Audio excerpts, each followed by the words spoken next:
आज हम करेंगे अकाउंटेंसी चैप्टर नंबर 1। देखते हैं टॉपिक क्या है, साझेदारी लेखांकन। तो साझेदारी की प्रकृति जानते हैं। उससे पहले हम जानेंगे कि साझेदारी क्या होता है। तो देखते हैं साझेदारी क्या होता है।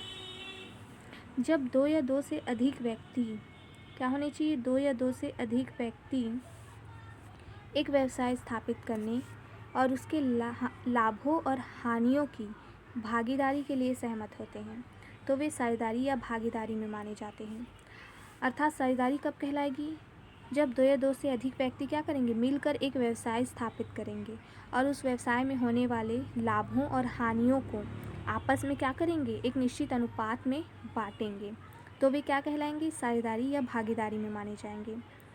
अगर हम देखें कि भारतीय साझेदारी अधिनियम 1932 के अनुभाग 4 में देखें तो साझेदारी उन व्यक्तियों के बीच एक समझौता है या संबंध है जो एक ऐसे व्यवसाय के लाभों को बांटने के लिए सहमत होते हैं जिनका संचालन उन सबके द्वारा या उनमें से किसी एक के द्वारा किया जाता है। तो ये दोनों ही इम्पॉर्टेंट है कि साझेदारी है क्या। तो हम नॉर्मली अगर हम समझे कि साझेदारी है क्या, तो एक व्यवसाय को स्थापित करने के लिए क्या होने चाहिए, दो या दो से अधिक व्यक्ति होने चाहिए, दो या दो से अधिक व्यक्ति होने चाहिए। उनका उद्देश्य क्या होना चाहिए, उनका उद्देश्य होना चाहिए इस व्यवसाय से लाभ कमाना और हानि अगर हो रही है तो उस हानि की भी भरपाई उनको करनी पड़ेगी। अर्थात लाभ और हानियों दोनों की क्या करनी चाहिए, भागीदारी इनकी होगी। अगर हम अधिनियम के अंतर्गत समझें, 1932 के एक अधिनियम है भारतीय साझेदारी अधिनियम। इसके अनुभाग 4 में ये कहा गया है कि साझेदारी क्या है, ऐसे व्यक्तियों के बीच एक संबंध है जो एक ऐसे व्यवसाय के लाभों को बांटने के लिए सहमत होते हैं जिसका संचालन उन सबके द्वारा होगा या उनमें से किसी एक के द्वारा होगा। तो क्या करते हैं, मेन उद्देश्य क्या है, लाभ को बांटना। अब चलते हैं आगे।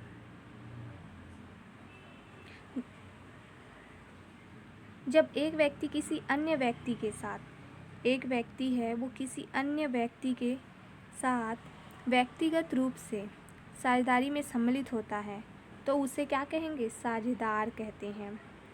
और एक साथ मिलकर क्या होता है, ये फर्म बनाते हैं। जिस नाम के अंतर्गत व्यवसाय संचालित होता है उसे फर्म का नाम कहते हैं।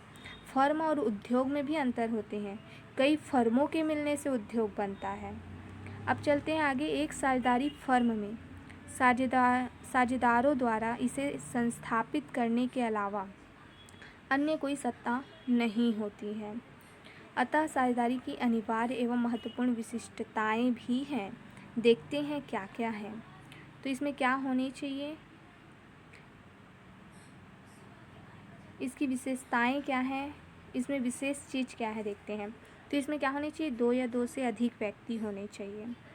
एक अनुबंध या समझौता होना चाहिए जिसमें लाभ हानि को किस अनुपात में बांटना है, हानियों की भरपाई कैसे होगी, लाभ की भरपाई कैसी होगी, लाभ को हम किस अनुपात में प्राप्त करेंगे, इस सब के बारे में इसमें लिखा होता है।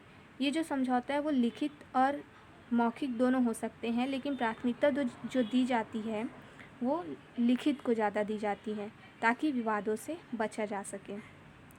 अब चलते हैं आगे। तीसरा है व्यवसाय। साझेदारी के लिए सबसे इम्पॉर्टेंट क्या है, एक व्यवसाय होना चाहिए। समझौता किसी व्यवसाय को चलाने के लिए किया जाना चाहिए। किसी परिसंपत्ति मात्र के सह अस्तित्व से स्वतः साझेदारी का गठन नहीं हो जाता। उदाहरण के लिए यदि रोहित एवं सचिन संयुक्त रूप से कोई भूभाग खरीदते हैं तो वे उस परिसंपत्ति के संयुक्त रूप से क्या होंगे, मालिक तो हैं, लेकिन क्या साझेदार होंगे, नहीं होंगे। लेकिन यदि वे यह कार्य लाभ कमाने के लिए करते हैं और लाभ के लिए ज़मीन को खरीदते और बेचते हैं तो उन्हें क्या कहा जाएगा, उन्हें साझेदार कहा जाएगा। तो उद्देश्य क्या होना चाहिए, उद्देश्य लाभ कमाना होना चाहिए। अब चलते हैं चौथे में। चौथा पॉइंट है हमारा पारस्परिक अभिकरण। साझेदारी का एक व्यवसाय सभी साझेदारों द्वारा या फिर उनमें से किसी एक के द्वारा चलाया जा सकता है। इस कथन के दो महत्वपूर्ण आशय होते हैं। क्या होते हैं? पहला तो ये होता है कि व्यवसाय चलाने के लिए प्रत्येक साझेदार क्या है? व्यवसाय चलाने के लिए प्रत्येक साझेदार अधिकृत है। मतलब हर एक साझेदार व्यवसाय को क्या कर सकता है? संचालित कर सकता है। दूसरा ये है कि सभी साझेदारों के बीच आपस में एक पारस्परिक एजेंसी का संबंध विद्यमान है। प्रत्येक साझेदार व्यवसाय चलाने के लिए प्रमुख होने के साथ साथ दूसरे साझेदारों के लिए कभी करता भी है। वह अपने काम के द्वारा दूसरों को फर्म के व्यवसाय के हित में आबद्ध कर सकता है तथा दूसरों के कामों से उनके साथ संबद्ध हो सकता है। पारस्परिक अभिकरण का संबंध बहुत ही इम्पॉर्टेंट है। क्यों? क्योंकि यदि पारस्परिक अभिकरण के तत्वों का अभाव है तो कोई कह सकता है कि यहाँ तथाकथित साझेदारी नहीं है। इसीलिए क्या है? पारस्परिक अभिकरण होना अनिवार्य है। अब चलते हैं अगले पॉइंट पे। अगला पॉइंट है लाभ का विभाजन। कोई भी साझेदारी फर्म अगर बनी है तो उसका मेन उद्देश्य तो होता है लाभ को बांटना। तो लाभ का विभाजन भी इसका एक महत्वपूर्ण क्या है? हिस्सा है। साझेदारी या भागीदारी का एक महत्वपूर्ण तत्व क्या है? लाभ का विभाजन। ये है कि साझेदारों के बीच समझौता निश्चित रूप से व्यवसाय के लाभ और हानियों को बांटने के लिए होना चाहिए। यद्यपि साझेदारी अधिनियम के अंतर्गत परिभाषा के विवरण में साझेदारों को उन लोगों के बीच के संबंध के रूप में बताया गया है जो व्यवसाय के लाभों को बांटने के लिए क्या होते हैं? सहमत होते हैं, जिनमें हानि भी नकारात्मक लाभ के रूप में लागू होती है। अतः लाभों की भागीदारी के साथ साथ हानियों की भागीदारी भी इम्पॉर्टेंट है। हालांकि यदि कुछ लोग धर्मार्थ कार्यकलापों के लिए किसी प्रकार का समझौता करते हैं, है ना, मतलब कि अगर धर्मार्थ कार्यकलापों के लिए कोई समझौता होता है तो वो साझेदारी नहीं कहलाएगी। अगर धर्म के कार्य के लिए आप इकट्ठा हो रहे हो, समझौता कर रहे हो, तो वो साझेदारी नहीं कहलाएगी। चलते हैं अगले पॉइंट पे।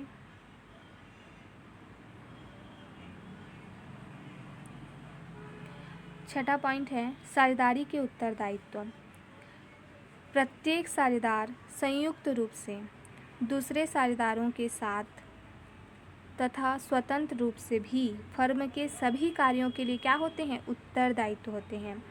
यानी कि जितने भी फर्म में कार्य क्रियाकलाप चल रहे हैं उसके लिए जो साझेदार होंगे वो क्या होंगे? उत्तरदायी होंगे। जब तक कि वह एक साझेदार है।